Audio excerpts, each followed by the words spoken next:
Voilà, donc le thème de ma conférence, je l'ai titré Syndicalisme et écologie, le difficile dépassement du productivisme. Alors tout à l'heure, comme c'est un peu une déformation professionnelle, je m'arrêterai un peu sur chacun de ces mots. Je crois que c'est très important de s'entendre autant que faire se peut sur des mots qui sont en fait pas du tout évidents du point de vue de leur sens. Et en fait, en travaillant ces derniers jours à préparer la conférence, je me suis aperçu que c'était encore plus compliqué que je pensais. En fait, donc je suis sociologue, ça m'est arrivé régulièrement de réfléchir, de travailler, d'enquêter même sur le syndicalisme, mais sur le croisement entre syndicalisme et environnement ou entre syndicalisme et écologie, je dois dire que je travaille sur ces questions depuis peu de temps. J'ai commencé une petite enquête, mais que je n'ai pas pu prolonger ces derniers temps sur ce qui se passait dans le golfe de Fos. Mais en termes d'enquête de terrain, je n'aurais pas pour l'instant grand-chose à vous apporter, mais je vais vous donner un cadre de réflexion plutôt historique, général, qui s'appuie en particulier sur le texte que je vous ai transmis, qui est un texte d'un historien.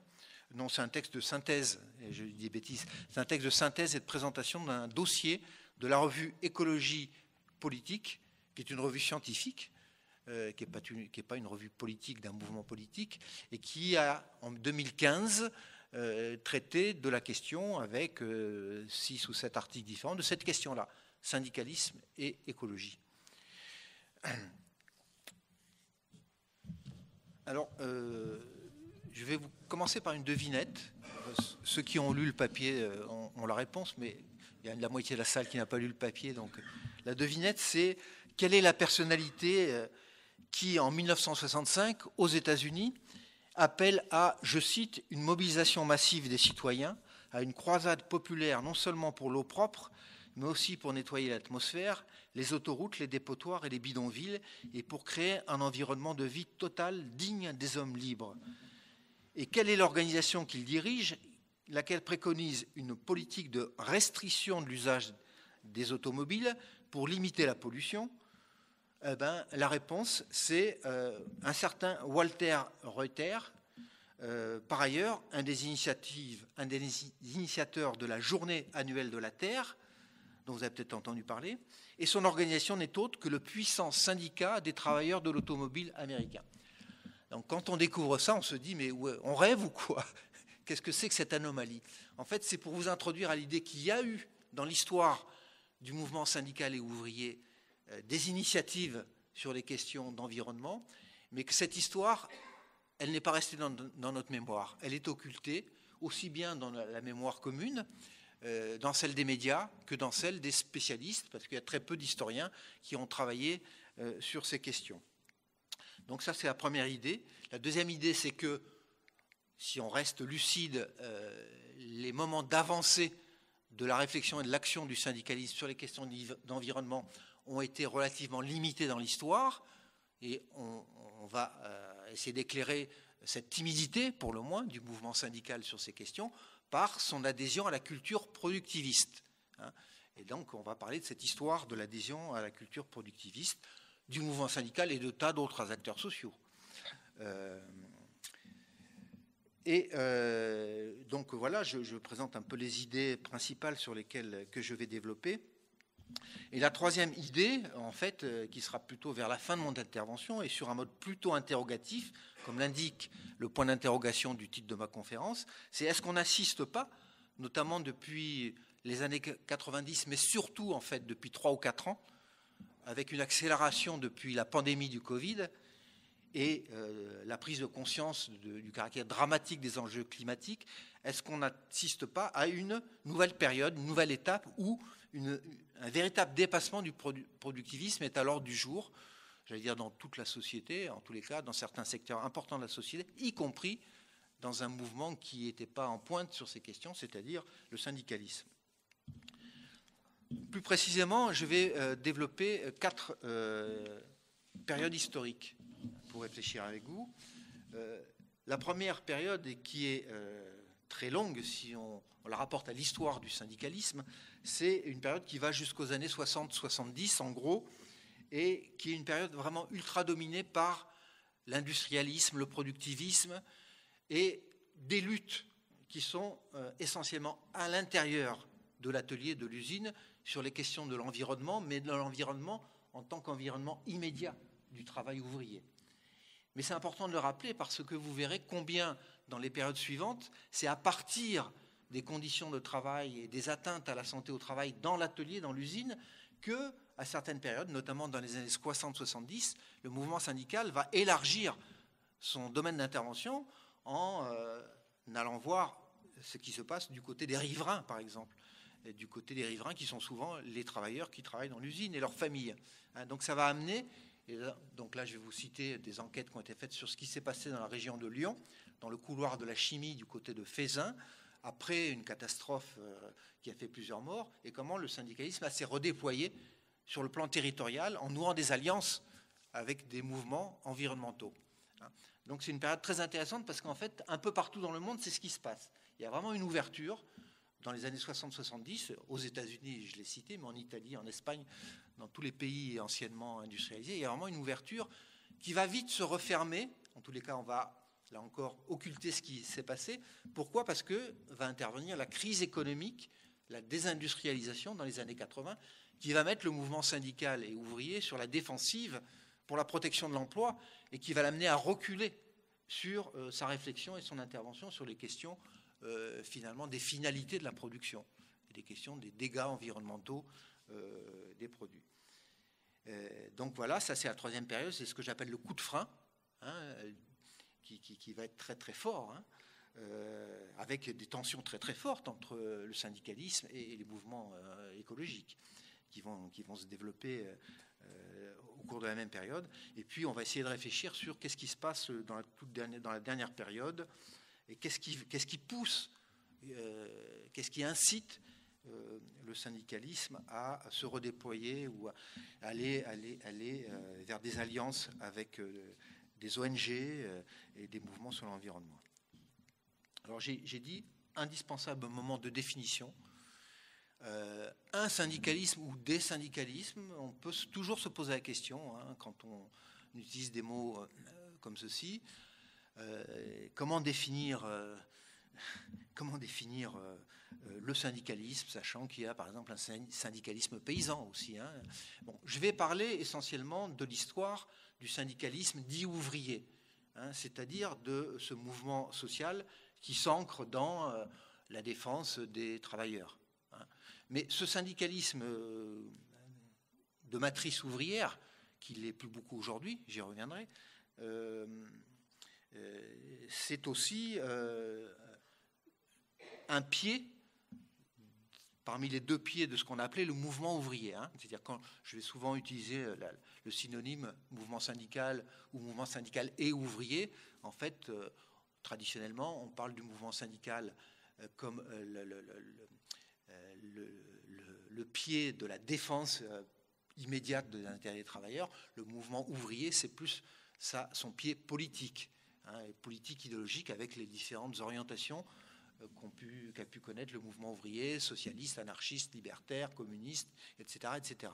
Hein, donc, le mouvement syndical, c'est plutôt ce qu'on entend encore aujourd'hui comme les syndicats, les grandes confédérations en particulier, hein, CGT, CFDT, Force ouvrière, hein, et d'autres syndicats dont on pourrait parler. Il y a un syndicalisme cadre, il y a un syndicalisme paysan, je l'ai dit, et à l'intérieur de chacune des organisations, il y a des sensibilités, il y a des courants, hein, à l'intérieur de même chaque section syndicale, chaque fédération syndicale. Donc on peut aussi parler des syndicalismes. D'ailleurs, quand on fait l'histoire de cette question précise, des rapports entre le syndicalisme et l'environnement, on va s'apercevoir qu'il y a des tendances, des orientations, des sensibilités, des cultures syndicales différentes. Donc je parle du syndicalisme pour faire un discours un peu général, mais vous verrez qu'il faut tout de suite nuancer, diversifier l'approche. Productivisme, bon, ça c'est à peu près clair. C'est quoi le productivisme ? c'est une sorte de culte du progrès scientifique et technique comme condition nécessaire, indispensable de tout progrès social. Hein. C'est-à-dire, ça s'accompagne d'une occultation, d'une sous-estimation, voire d'un aveuglement sur le contenu de ce progrès scientifique et technique et ses implications immédiates sur les conditions de travail, le sens du travail, l'organisation du travail, et puis les retombées de ces développements scientifiques et techniques sur la société dans son ensemble. Donc voilà, c'est ça le productivisme. J'y reviendrai bien entendu. Et puis je me suis aperçu justement, je vous dis que c'est compliqué, j'ai intitulé rapidement ma conférence syndicalisme et écologie, mais en fait je vais surtout parler du syndicalisme et de l'environnement. Et c'est pas la même chose l'environnement et l'écologie. On pourra peut-être en rediscuter dans les conférences plus futures qui tiennent à cette thématique à laquelle on tient beaucoup à l'Université populaire, je pense cette année et dans les années à venir. C'est que il me semble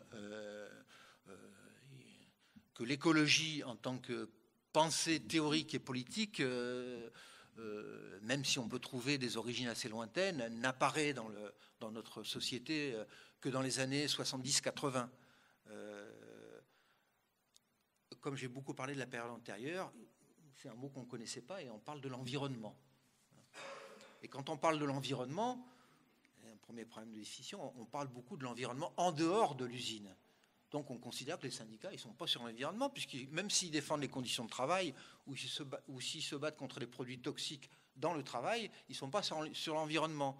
Je conteste cette division entre l'environnement du travail et l'environnement en dehors du travail. C'est un point de discussion important. Il me semble qu'avec la notion d'écologie, on est dans une approche plus globale, plus écosystémique des problèmes, qui va nous aider à sortir de ce clivage entre l'humain et son environnement. Mais là, pour cette séance, bon, je m'en excuse presque, mais on va plutôt parler d'environnement au sens commun du terme, c'est-à-dire les problèmes environnementaux.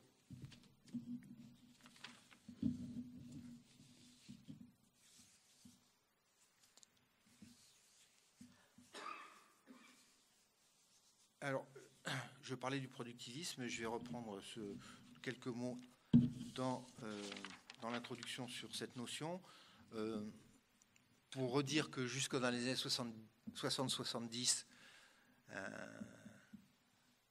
tous les grands acteurs sociaux adhèrent à cette culture productiviste. Il n'y a pas les grands acteurs sociaux. C'est le discours dominant, c'est pas de progrès social sans progrès technique, sans croissance économique. Ça paraît impensable qu'on aille vers un mieux-être qui ne passe pas par une croissance au sens classique du terme de la production des biens matériels. C'est ça le productivisme, qui va s'accompagner de son stimulant essentiel, le consumérisme, c'est-à-dire l'appel à toujours plus de production de biens matériels comme conception d'un progrès par accumulation de biens matériels. C'est quelque chose d'autant plus profond qu'il faut quand même rappeler qu'au sortir de la Seconde Guerre mondiale, c'est la génération de mes parents, et peut-être la génération des parents d'un certain nombre de gens qui sont dans la salle, on a souffert du manque. C'est pas assez fort? C'est trop fort. Ah bon? Comme ça?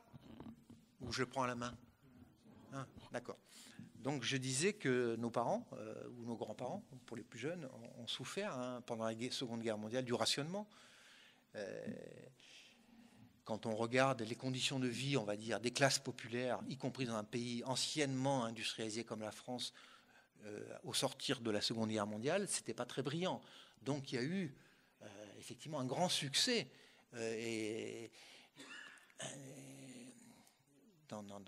dans cette idéologie productiviste, parce que sont arrivées les voitures, la motorisation de masse, les biens de consommation de masse, et effectivement, à court terme, on avait le sentiment de vivre mieux, quoi. Pour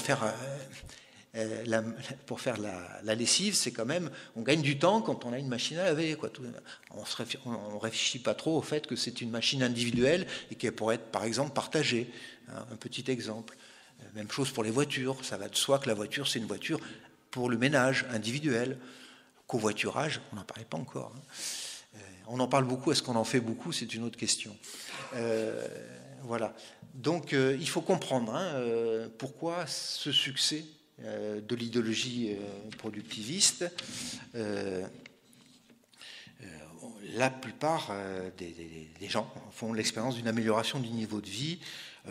On ne met pas en doute le fait qu'il n'y a pas de progrès social sans progrès technique. Le progrès social, c'est la redistribution des richesses produites. Si on ne produit pas de richesses ou si on produit moins de richesses, on vivra moins bien. Et cette idéologie productiviste, on n'en est pas entièrement sorti, loin de là. Dans les discours politiques dominants, la croissance est fétichisée, la croissance en soi. Pour introduire une discussion sur le contenu de la croissance, qu'il faut peut-être faire décroître certaines productions, c'est encore largement tabou, sans parler du mot décroissance, qui est encore largement tabou, y compris chez Europe Écologie Les Verts, il y a une timidité à utiliser ce mot, ça fait un débat à l'intérieur, vous voyez, a fortiori donc dans les autres mouvements politiques qui prétendent changer cette situation et changer le monde. Alors il faut quand même rappeler une chose, c'est que et en rappelant je crois des éléments d'histoire qui peuvent paraître très anciennes, il faut toujours se dire que l'histoire elle est toujours là et qu'elle travaille à notre insu. Je vais prendre simplement cet exemple. Vous savez que les débuts de l'industrialisation ont fait l'objet d'une contestation radicale par les ouvriers de métier qui se trouvaient brutalement déqualifiés et qui s'en prenaient aux machines. Donc c'est l'histoire des canuts, c'est l'histoire des luttes du mouvement ludiste au Royaume-Uni. Donc voilà, on a déjà une contestation franche et directe du progrès technique puisqu'on veut casser les machines qui sont jugées responsables du chômage ouvrier, voire de la déqualification ouvrière. Donc ces éléments de critique et radicale de certaines facettes du progrès technique, elle était avant la genèse même du mouvement ouvrier en tant que mouvement organisé dans des pratiques collectives ouvrières. Donc il faut toujours s'interroger si c'est pas du tout évident que en longue durée, dans toutes les couches salariées, le progrès technique était adopté avec enthousiasme. C'est pas vrai. Je pense que c'est pas vrai.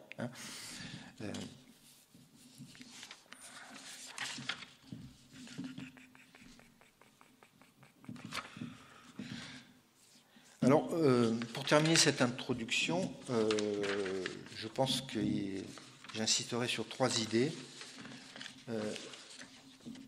que j'ai déjà abordées rapidement. Pour les ouvriers, l'environnement quotidien, je parle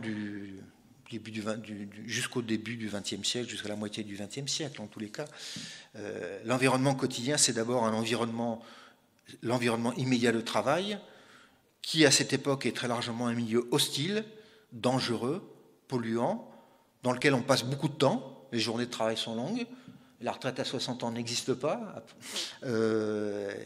Donc on peut considérer un certain nombre de luttes qui vont se développer avec difficulté, mais qui vont quand même se développer au tournant du 19e, 20e siècle, en particulier contre certains produits toxiques qui font mourir les ouvrières et les ouvriers.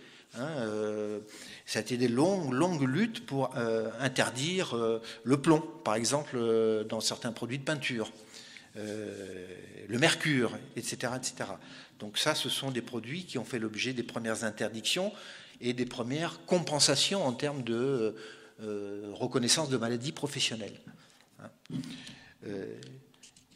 Et si j'insiste là-dessus, c'est parce que, et j'ai déjà dit tout à l'heure, c'est à travers les enjeux de santé au travail que souvent les syndicats vont être capables de s'interroger sur les retombées de leur activité, non seulement à l'intérieur de l'usine, mais à l'extérieur de l'usine.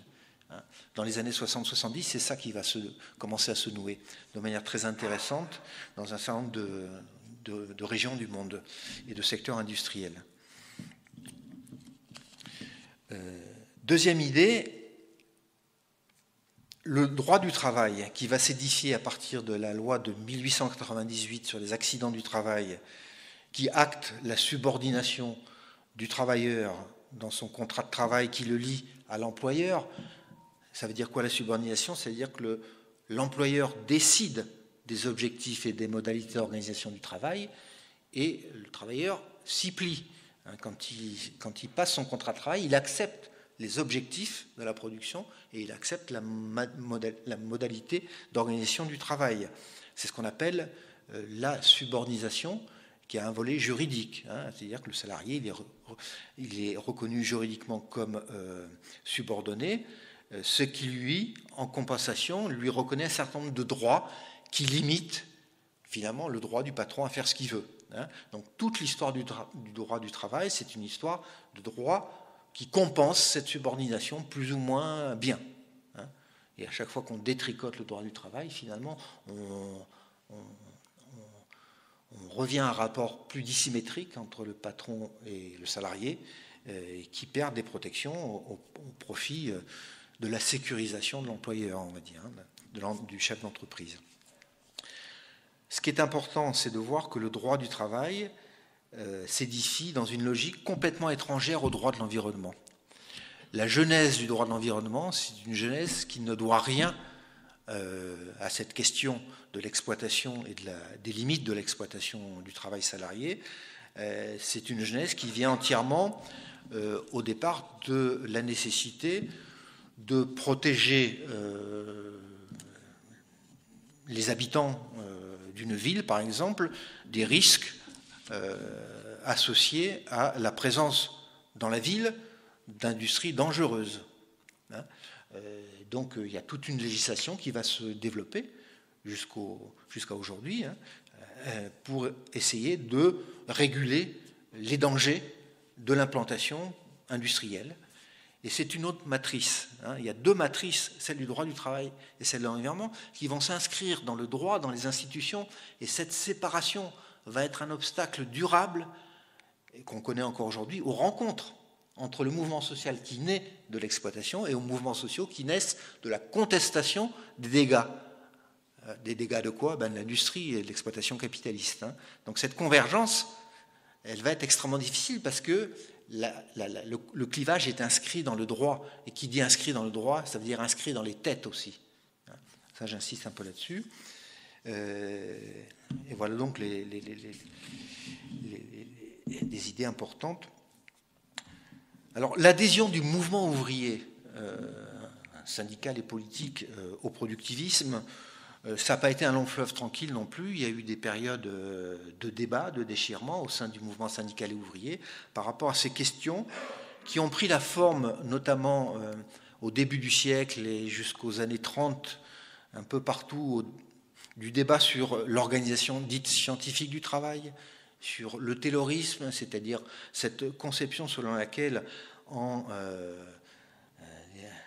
divisant le travail de la manière la plus poussée possible et en extrayant les savoir-faire ouvriers pour les confier au bureau d'études techniques, on allait pouvoir faire croître la production et la productivité et la production de manière exponentielle. Et il y a eu une fascination des secteurs dominants du mouvement syndical et ouvrier pour ces méthodes qui, pensait-on, allaient provisoirement peut-être déposséder les travailleurs de leur capacité d'initiative dans l'acte de travail, mais qui, à terme, finalement, les bénéfices étaient tellement importants pour la société et finalement pour les travailleurs, c'était un bon deal. En fait, ce deal, ce marchandage, c'est ce qu'on appelle le compromis fordiste ou le compromis keynéso-fordiste qui va prendre forme dans les années d'après-crise, notamment aux États-Unis, puisqu'on va résoudre la crise économique terrible qui va sévir dans les années 30 par le New Deal. Ce New Deal, c'est-à-dire ce nouveau contrat, ce nouvel échange qui dit bien ce qu'il veut dire, c'est-à-dire qu'on va relancer la consommation par toute une série de dispositifs économiques et financiers pour faire reculer le chômage, mais il ne faudrait pas que les travailleurs et leurs organisations contestent trop le développement de ce type de progrès technique qui s'accompagne d'une division du travail et finalement de la transformation de l'ouvrier qualifié en ouvrier d'exécution. Tout le monde connaît le film Les Temps modernes, qui caricature, qui métaphorise admirablement cette figure du travail enchaîné. Hein. Voilà. Donc, acceptez d'être un exécutant dans votre vie professionnelle, mais en dehors de votre vie professionnelle, hein, c'était le mot d'ordre de Ford, vous pourrez acheter l'automobile, tous les ouvriers pourront acheter l'automobile Ford, parce que, certes, ils seront dépossédés de leur savoir, certes, ils feront un travail stupide, mais on va augmenter leur salaire. Hein. Donc, pendant toute cette période, en longue durée, quelles sont les revendications ouvrières centrales? Le salaire, le pouvoir d'achat, l'emploi quand l'emploi est menacé, la réduction du temps de travail, encore que la réduction du temps de travail n'a pas toujours été la première des revendications, et peu à peu, ce mouvement syndical et ouvrier va laisser la main aux directions d'entreprise pour l'organisation du travail. Hein. C'est la thèse très très forte du grand dirigeant syndical et ouvrier italien Bruno Trentin, dans son livre qui a été traduit il y a une dizaine d'années seulement en France, qui s'appelle La Cité du Travail, où il montre comment le mouvement en question a accepté ce compromis et les effets délétères à long terme de ce compromis sur les capacités d'initiative et d'intervention des salariés dans l'organisation du travail, dans les décisions dans l'entreprise, etc. Et plus fondamentalement, ce qui met à jour, on y reviendra peut-être dans la discussion, c'est le fait qu'avec cette acceptation de ce type de compromis, le mouvement ouvrier accepte de fonctionner sur le mode de la délégation de pouvoir. C'est-à-dire que en acceptant que les ouvriers soient complètement subordonnés dans l'espace de travail, ce mouvement ouvrier accepte que la base syndicale soit complètement subordonnée dans le mouvement lui-même. Hein. C'est-à-dire qu'il y a un redoublement d'un phénomène de délégation de pouvoir dans l'entreprise, dans l'organisation syndicale et politique. On confie la direction des opérations aux dirigeants.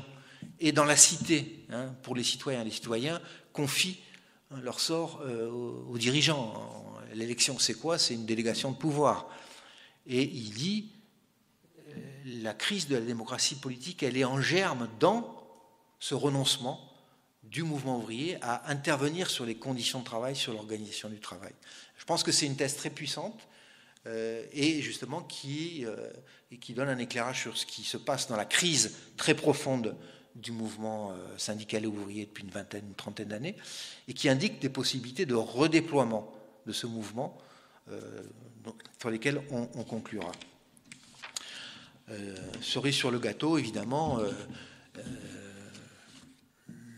la composante qui se prétend la plus radicale, la plus révolutionnaire de ce mouvement, à l'époque, en gros, la composante communiste, accepte très fortement ce modèle du taylorisme, puisque sous la conduite de Lénine puis de Staline, on pense effectivement que le modèle américain de croissance de la productivité est indépassable. Et si on veut rattraper les États-Unis, il faut faire un peu comme eux. Hein. Donc, alors que ça aurait pu être potentiellement un terrain d'expérimentation d'autres formes de gestion ouvrière plus démocratique, eh bien finalement, dans cette composante du mouvement ouvrier syndical, en tous les cas, on accepte peu ou prou ce type d'organisation du travail.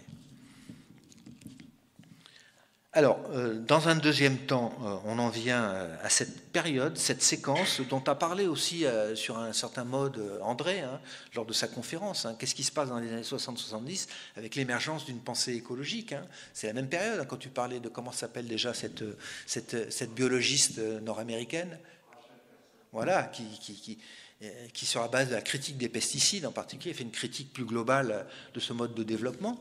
Eh ben, dans les années 60-70, hein, un peu partout dans les pays industriels, et là c'est une histoire qui est largement occultée, hein, sur laquelle il faut revenir parce qu'elle est pleine d'enseignements, eh bien, non pas la masse du mouvement syndical, mais des secteurs du mouvement syndical et ouvrier vont s'engager sur des luttes environnementales. C'est ce que les spécialistes appellent la naissance de l'environnementalisme ouvrier, et qui va avoir des développements en termes de, aujourd'hui, ce qu'on appelle le mouvement pour la justice climatique, c'est-à-dire la mise à jour que les premières victimes de la dégradation de l'environnement, de la crise écologique, sont les plus pauvres.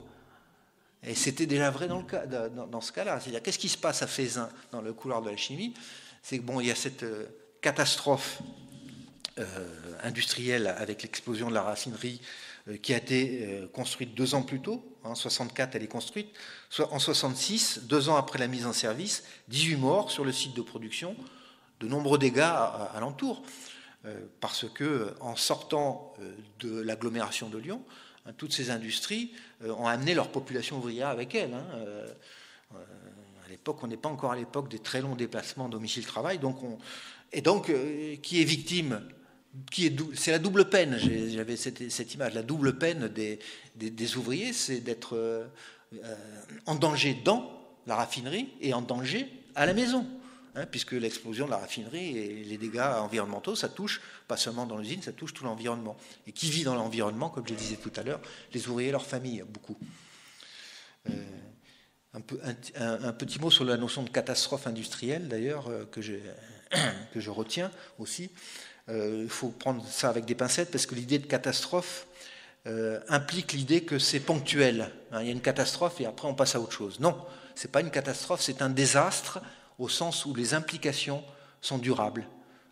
Vous prenez toutes les grandes catastrophes industrielles, y compris les marées noires, y compris le Brisol, y compris évidemment les catastrophes nucléaires, les effets sont durables et ne sont pas mesurés dans l'immédiat. Donc ce sont des désastres. Cela dit, le mot le plus usuellement utilisé est celui de catastrophe, donc je le reprends avec des guillemets. Il y a cet épisode de catastrophe. Il y en a une autre qui intervient, je crois, 1 ou 2 ans après, dans la même zone. Donc, les syndicats, d'abord la CFDT et dans une moindre mesure la CGT de la chimie, vont se redéployer territorialement. Par exemple, la CFDT va mettre en place des unions interprofessionnelles de base qui vont réunir non seulement des syndicats des différentes entreprises du site, mais aussi des chômeurs, des femmes non salariées, des retraités, etc. Donc la population. Donc la population se retrouve dans les mêmes structures organisationnelles aux côtés des syndicats. Et l'expertise des uns et des autres va permettre d'avancer des revendications novatrices pour essayer d'en finir avec ces catastrophes qui mettent en question à la fois la sécurité au travail et la sécurité hors travail. Et dans ce cas de figure, comme dans d'autres cas de figure, les associations et les syndicats vont mobiliser l'expertise scientifique d'intellectuels militants, en particulier de médecins. Et ce qui est très intéressant, c'est de voir comment, dans ces configurations de lutte, l'expertise de la base ouvrière et l'expertise savante vont s'amalgamer, travailler ensemble pour donner une expertise beaucoup plus puissante que l'expertise des patrons, qui est purement technique, purement de l'extérieur de l'expérience des ouvriers et de la population. Donc ce modèle d'intervention dans les luttes de la connaissance, vous allez le retrouver par exemple dans ce qu'on a appelé l'automne chaud en Italie. L'automne chaud en Italie, c'est à la fin des années 60 un mouvement de grève extrêmement puissant qui conteste justement l'organisation du travail, qui ne demande pas seulement plus de salaire, mais qui conteste l'organisation du travail. Et c'est la première expérience formatrice du syndicaliste dont je parlais tout à l'heure, Bruno Trentin. Bruno Trentin est responsable à Turin à ce moment-là, et il apprend beaucoup de ces expériences qui vont assez loin dans l'intervention ouvrière et dans l'alliance entre les ouvriers et les médecins, par exemple, pour développer en particulier des démarches d'enquête ouvrière, de réappropriation du travail, de réappropriation du savoir ouvrier pour essayer de transformer le travail. C'est des initiatives qui sont encore très très riches d'enseignement, et il y en a un peu partout. Là, j'ai découvert en préparant cette conférence et en lisant le dossier de la revue Écologie Politique de 2015, dont est extrait l'article que je vous ai transmis, que sous l'Espagne de Franco, il y a des grandes luttes contre des aménagements hydrauliques en particulier, où les syndicats sont très très impliqués. Voilà, ça c'est des séquences historiques qu'on a complètement oubliées.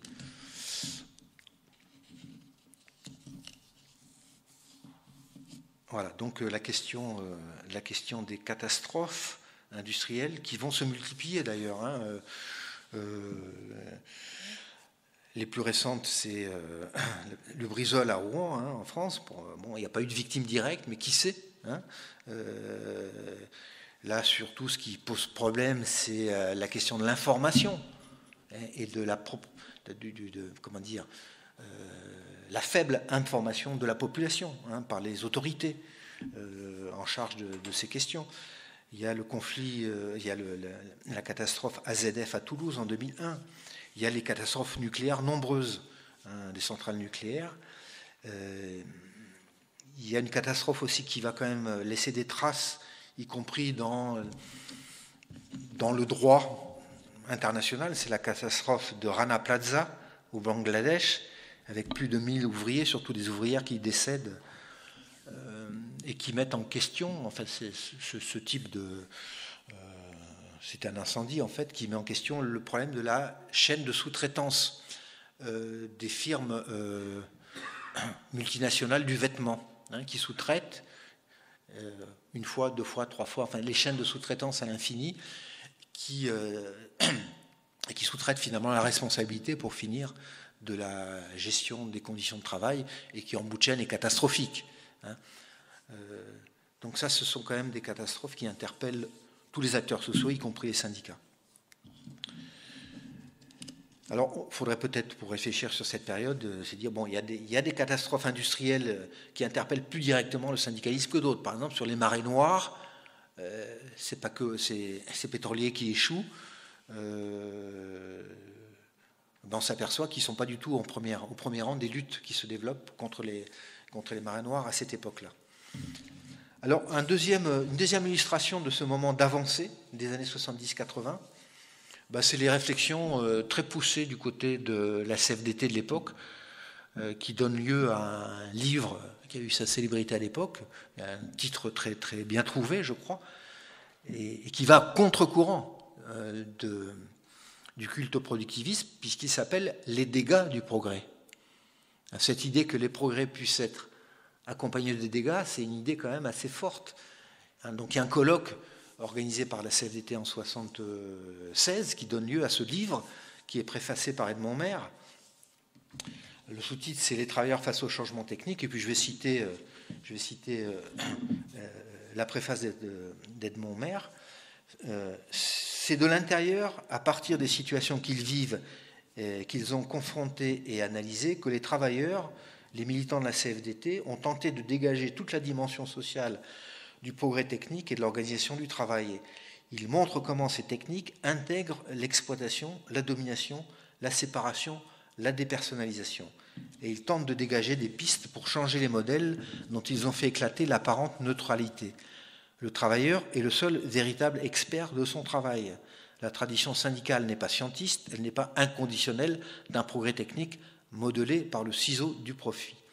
Donc il y a une contestation frontale de la neutralité du progrès et il y a un accent mis sur les dégâts, c'est-à-dire, si vous voulez, la face sombre du progrès. Le progrès n'est pas neutre, ni dans sa construction, ni dans son contenu, ni dans ses effets. Ça, c'est vraiment une idée très très puissante qui est partagée par toute une partie des sciences sociales critiques des techniques, mais là qu'on voit reprise par un syndicat important, quoi. Et cette idée va pas disparaître, elle va infuser en fait dans le mouvement syndical au-delà des rangs de la CFDT, mais elle va être un peu, on va dire, occultée là aussi et un peu mise en sourdine compte tenu de ce qui va se passer ensuite, c'est-à-dire qu'est-ce qui se passe ensuite après les années 70. À la fin des années 70, les années 80, c'est les années de la désindustrialisation, de la délocalisation, et on a un mouvement syndical, notamment dans ces bastions. Je ne sais pas si Marc est parti là, parce qu'il aurait pu nous faire un joli témoignage, un collègue de l'animation de l'UPPA qui travaillait au chantier de la Seine dans les années 70. Et voilà, dans les places fortes du syndicalisme, en particulier CGT, sidérurgie, construction navale, mines, etc., on supprime les emplois. Donc on a un mouvement qui est complètement à reculons, complètement à défensive, et qui va s'arc-bouter sur la défense de l'emploi un peu à n'importe quel prix, avec beaucoup d'échecs d'ailleurs, beaucoup de défaites. Et c'est un mouvement d'affaiblissement considérable du mouvement syndical ouvrier, dont il n'est absolument pas sorti. Il y a un excellent livre qui vient de sortir sur la question, c'est le livre de Jean-Marie Pernaut, dont je n'ai pas le titre en tête, mais qui est vraiment très critique sur l'état du syndicalisme, et en particulier du syndicalisme CGT.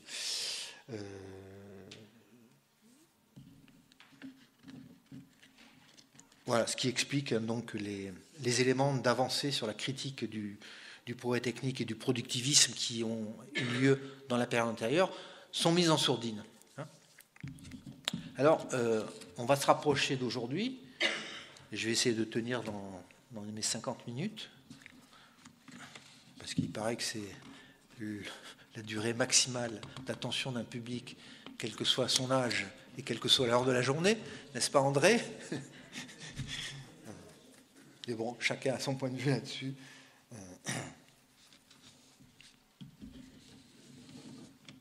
Qu'est-ce qui se passe depuis les années 80? C'est quand même un bouleversement complet des repères dans lesquels sont situés tous les acteurs sociaux en France et dans le monde. Cette matrice productiviste, cette matrice culturelle très profonde, selon laquelle pas d'issue, pas de progrès sans croissance, elle est complètement questionnée. Elle est complètement questionnée parce qu'avec le néolibéralisme, le cercle vertueux, progrès technique, productivité croissante, amélioration des conditions de vie, il est de moins en moins visible. On est plutôt dans une situation où on a du progrès technique, des gains de productivité peut-être ici ou là, mais plutôt une dégradation des conditions de vie. On est plutôt dans une perversion du sens du mot réforme, où quand on nous vend une réforme, c'est une contre-réforme, alors que le dictionnaire appelle réforme une amélioration. Bon, quand on passe de la retraite à 60 ans, 62 ans, 65 ans, l'amélioration, elle est où?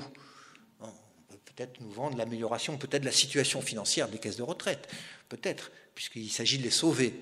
Mais bref, je ne pense pas qu'on puisse raisonner du tout comme pendant les dites 30 glorieuses, les périodes de grande croissance. Ça ne marche plus. Donc, alors que ces repères ont été extrêmement puissants, en tout cas pour ma génération, par exemple, et pour l'ensemble des acteurs sociaux. La mondialisation donc, financière, qui va s'accompagner du développement d'un mouvement dit altermondialiste, après s'être appelé, ou avoir été appelé lui-même antimondialiste, mais crée un contexte complètement nouveau où on assiste à la fois à une dégradation sociale et à une dégradation écologique un peu partout dans le monde. Donc on se dit il y a peut-être un rapport entre les deux phénomènes.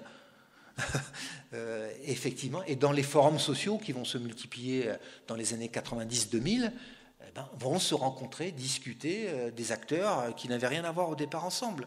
C'est-à-dire des mouvements écologiques et des mouvements ouvriers qui vont dire finalement, est-ce qu'on ne peut pas discuter sur d'où vient ce qui nous tombe sur la tête aux uns et aux autres? Ça vient peut-être des mêmes mécanismes.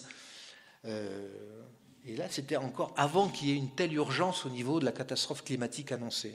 Il me semble que depuis 3 ou 4 ans, il y a encore des choses nouvelles, notamment depuis la pandémie, j'y reviendrai. Donc, les liens entre ce type de mondialisation et d'organisation de la production et, par exemple, l'explosion des transports maritimes ou aériens générateurs de gaz à effet de serre commencent à se faire. Donc, il y a quand même une mise en doute de cette forme de progrès économique et technique. C'est formidable de pouvoir transporter des milliers de conteneurs à travers le monde, mais bon, les dégâts de ce progrès-là sont quand même assez visibles aussi.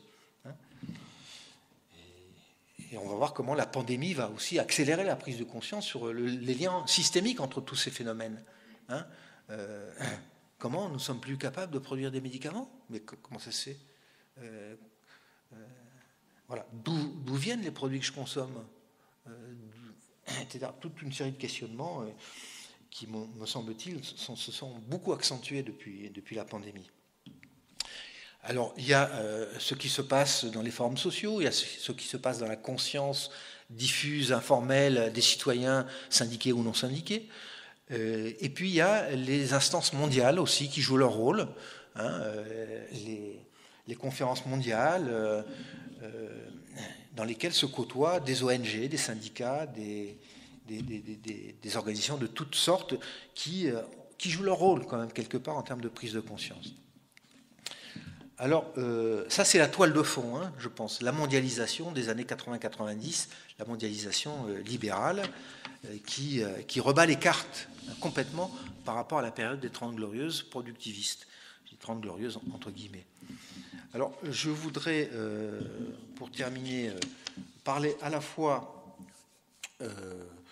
sur le registre plutôt des potentialités de redéploiement de l'action syndicale sur les questions de l'environnement et à la fois noter quelques avancées concrètes dans ce domaine.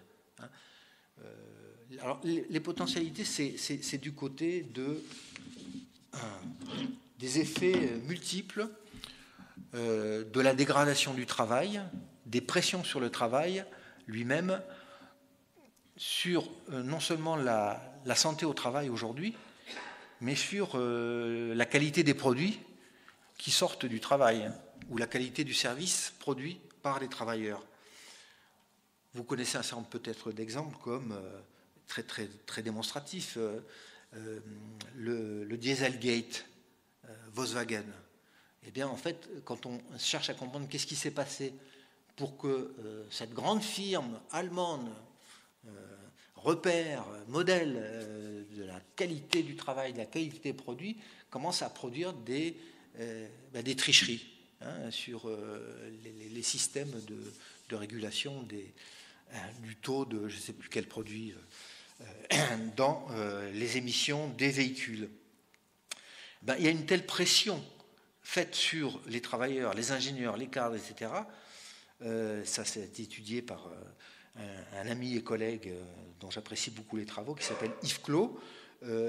Les développeurs de logiciels, des logiciels en question, tellement contraints par les contraintes de délai qu'on leur imposait, n'avaient pas le choix de ne pas tricher. Ce qui leur pose évidemment à chacun des problèmes éthiques redoutables, puisqu'ils sont dans le secret de fautes professionnelles auxquelles ils sont accusés. Être acculé à des fautes professionnelles, c'est une situation de plus en plus courante dans le monde du travail des années 2000, parce que la financiarisation impose une telle pression sur les travailleurs, en particulier en termes de délai, que la qualité ne peut pas suivre. Impose des pressions en termes d'effectifs, qui fait qu'on ne peut pas respecter, par exemple, vous connaissez peut-être plus ou moins la situation désastreuse de l'hôpital aujourd'hui. Qu'est-ce qui se passe? C'est qu'on a voulu imposer à l'hôpital des méthodes de gestion issues directement du privé, donc un peu complètement folles, tout ça dans des contraintes budgétaires terribles, ce qui fait que les conditions de travail, les conditions de salaire, les sous-effectifs, bref, les hôpitaux craquent. Il y a des tas de témoignages de plus en plus forts tous les jours. Donc les soignants sont aussi conduits, poussés à la faute professionnelle. Dans les EHPAD, c'est vraiment ce qui se passe. Les taux d'encadrement, sont tellement faibles que les soignants ne peuvent pas s'occuper convenablement des personnes résidentes. Voilà. Donc un peu dans tous les secteurs du monde du travail, il y a une telle pression que les travailleurs sont poussés à dégrader la qualité du travail et ça produit des catastrophes sanitaires. C'est ce qui se passait à Lactalis aussi. Lactalis, ou à l'EPR de Flamanville. C'est les pressions faites sur les délais, etc., dans toute la chaîne de sous-traitance, qui fait qu'on s'aperçoit, quand on commence à monter les dispositifs de sécurité sur le site, qu'il faut tout refaire. Il faut refaire toutes les soudures.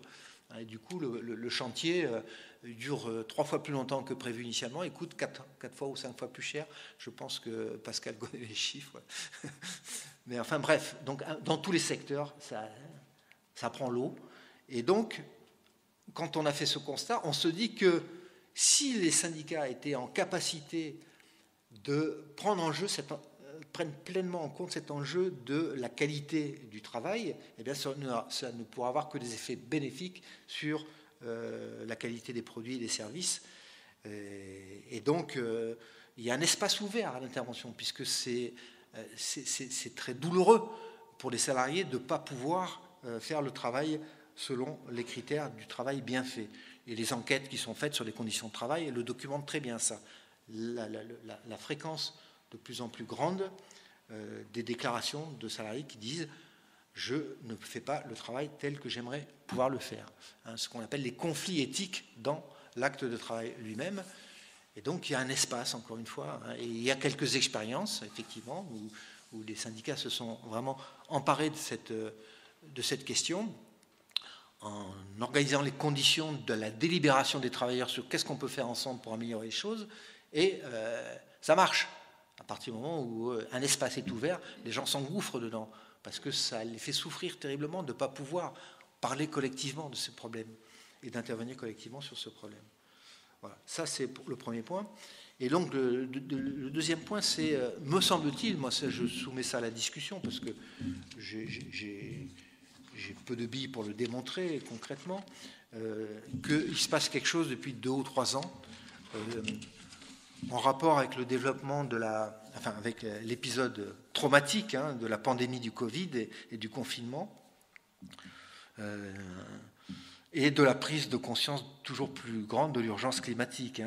Il me semble qu'on est dans un nouveau cycle très récent, plus seulement de potentialité, mais de réalité, de rapprochement entre le mouvement syndical et des mouvements écologiques.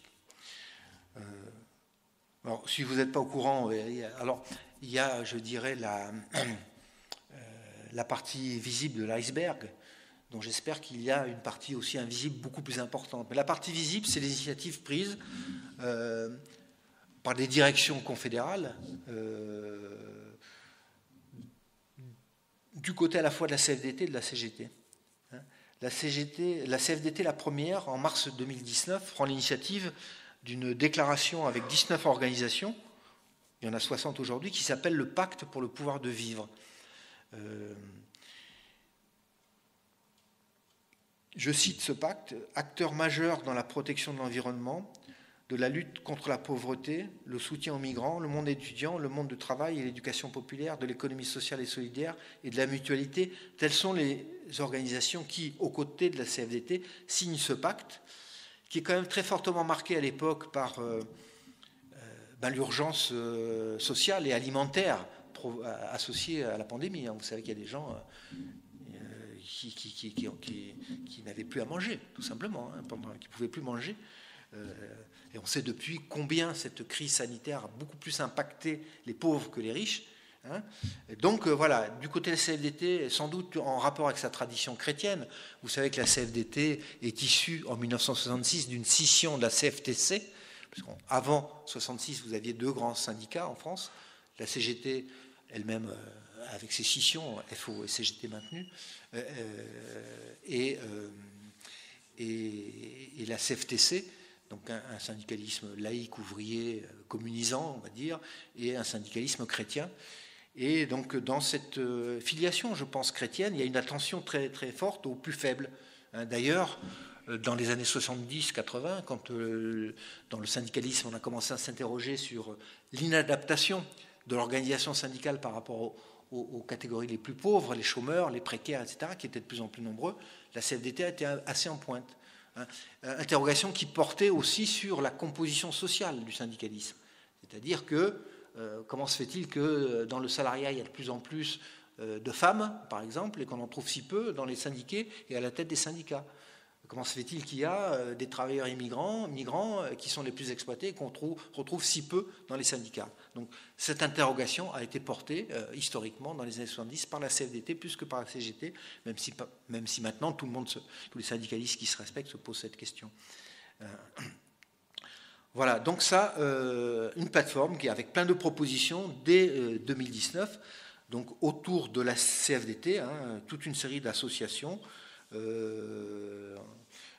en particulier tournées vers le soutien aux pauvres, les démarches humanitaires, etc., de solidarité. On trouve la CIMAD, TD Quart-Monde. Et ce qui est intéressant, c'est qu'on va retrouver une partie de ces associations dans le deuxième appel, dont je je ne sais pas qui a été à l'initiative au départ, mais où on retrouve la CGT, le syndicat solidaire et la FSU, comme syndicat avec la Confédération paysanne.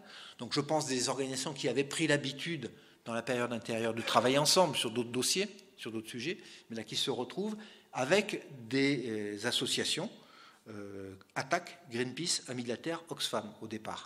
Hein.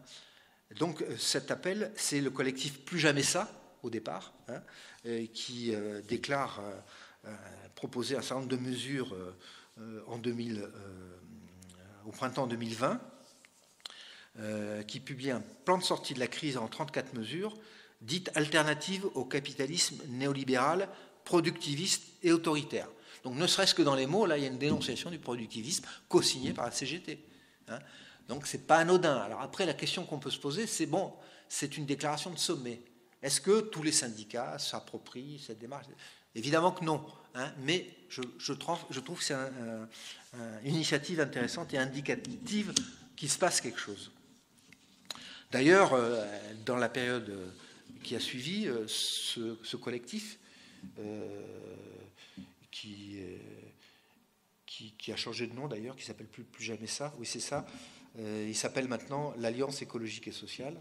Donc c'est une coalition qui s'est mobilisée en particulier sur deux conflits emblématiques, qui sont des conflits sociaux et écologiques.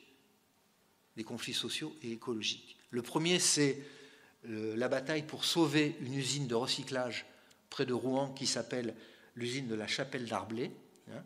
Donc une des seules, voire la seule usine de recyclage de papier journal en France, la seule usine en France, hein, dont les dirigeants, enfin dont les actionnaires avaient décidé d'arrêter, considérant que ce n'était pas assez rentable. Et là, elle a été, au bout d'une longue bataille, dans laquelle la ville, la municipalité a joué son rôle en préemptant. Ça fait un petit peu penser à ce qui s'est passé d'ailleurs à la coopérative de thé, là, ici. C'est-à-dire qu'à un moment donné aussi, la capacité à s'appuyer sur des initiatives des municipalités pour aider à la bataille. Et donc, en mai 2022, cette usine a réouvert.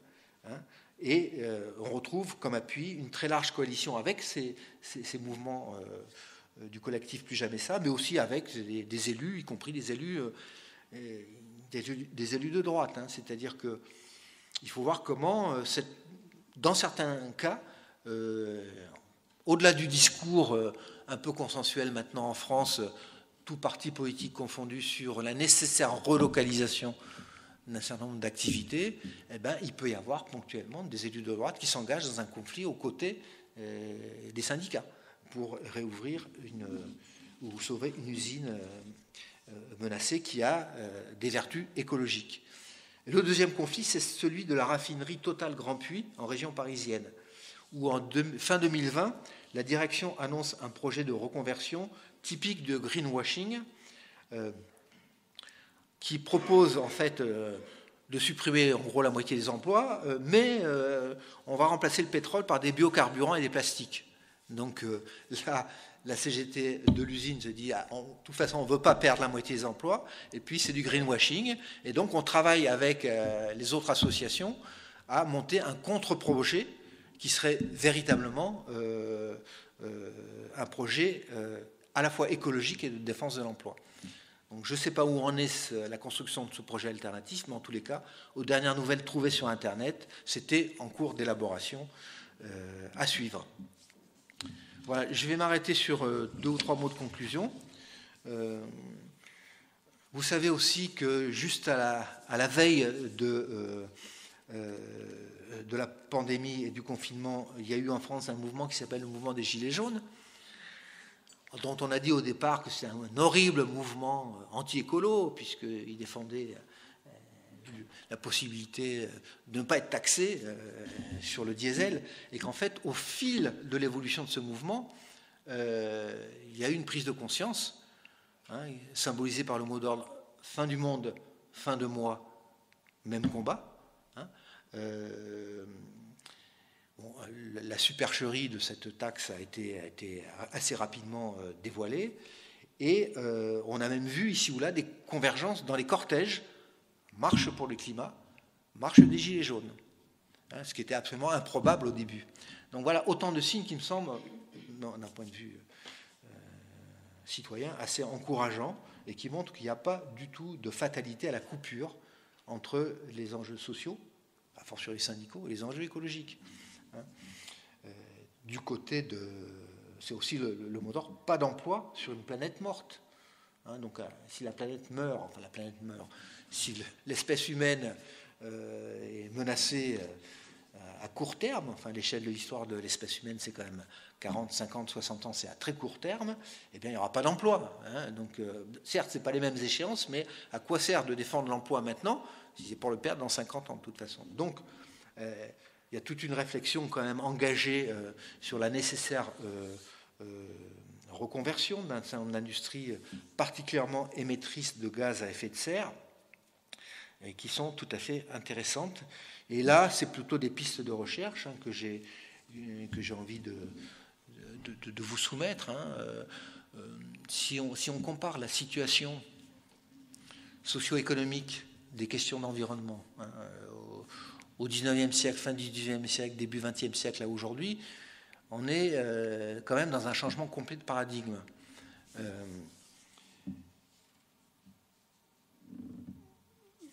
Pour simplifier un peu les choses, c'est pas du tout la même chose de se battre contre des produits toxiques utilisés dans l'atelier, se battre avec les riverains immédiats contre l'usage de ces mêmes produits, se battre avec des victimes situées non plus à proximité mais à l'autre bout du monde, accidents nucléaires, moteur diesel fabriqué en Allemagne mais vendu dans tout le monde, hein, et se battre contre les effets des émissions de gaz à effet de serre de sa propre activité de travail pour l'ensemble de l'espèce humaine.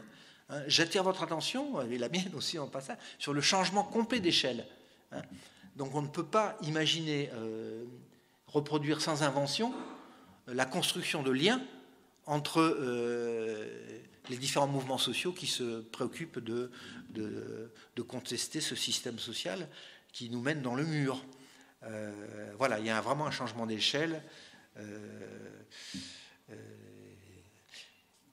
Les enjeux de qualité et de finalité des activités productives implantées sur un territoire national demeurent. Hein. On a encore en France, je crois, plusieurs centaines de sites Céveso. Hein. C'est une législation particulière pour les industries à risque. Il y a encore des industries chimiques et nucléaires en France. Hein. Donc il faut discuter comment agir pour réguler leur sécurité mieux, et avec les organisations syndicales qui s'y prêtent. Hein. Mais ne serait-ce que dans l'industrie, hein, qui est en peau de chagrin, il y a quand même beaucoup d'activités industrielles dans lesquelles je pensais à l'aéronautique et à l'automobile, hein, qui sont encore un peu des fleurons en France, qui ne sont pas donc des industries chimiques, qui ne sont pas des industries à risque, pour lesquelles la question ne se pose pas en termes de risque de catastrophe industrielle, mais en termes d'émissions de gaz à effet de serre dans l'immédiat, mais surtout à terme, par les produits eux-mêmes, l'avion, l'automobile. Hein. Donc là, la question qui est posée, c'est quand même une question redoutable, c'est la reconversion, la nécessaire reconversion. Si on veut participer à la lutte contre le réchauffement climatique, il faut aller vers la fermeture ou la reconversion hein, de ces activités. Hein. Peut-être qu'on pourrait, à la place de l'avion, produire des TGV, je ne sais pas. Et puis, il faut aussi ouvrir le débat et la réflexion sur les activités de service, qui étaient beaucoup moins développées il y a un siècle et demi. On était plus dans un modèle de production industrielle, manufacturier. Aujourd'hui, la plupart des gens sont dans des activités de service, publiques ou privées. Comment se pose dans ces activités de service la question du lien entre travail, qualité du travail, environnement, émissions de gaz à effet de serre? C'est des pistes de réflexion que je vous soumets pour dire que il y a une sacrée mise à jour nécessaire quand même hein, de la démarche de réflexion et d'action. Je vous remercie pour votre attention qui a été très soutenue jusqu'à la fin. Merci.